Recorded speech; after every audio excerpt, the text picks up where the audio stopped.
Iden lau chuan he kho vela hian o min ka san su ang zelwa kalomel pa suman mo wangin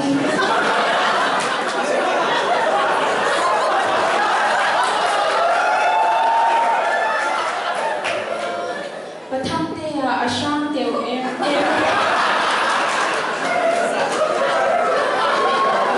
no pui zel se ke chu pui hi amoi na parang vu zel se ni e vu zel mai se parang achu lawang avul si chuan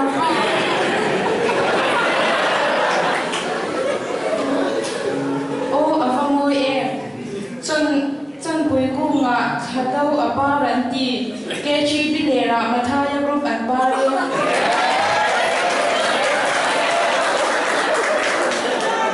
Christian ngày na ăn su ngạ cần lê mi tiền riêng thế cần thiam lệ thế na cần xem lung ra ta kinh cần lê ngay cần là ao nghề yang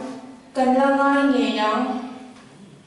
lu có group pa cần ôm khô mê mi riêng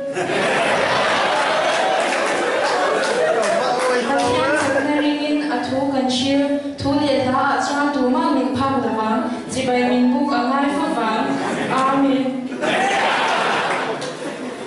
a chu kyang tu rem ni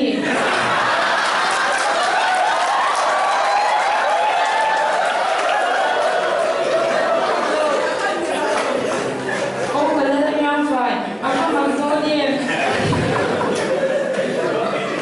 ma pre nang chu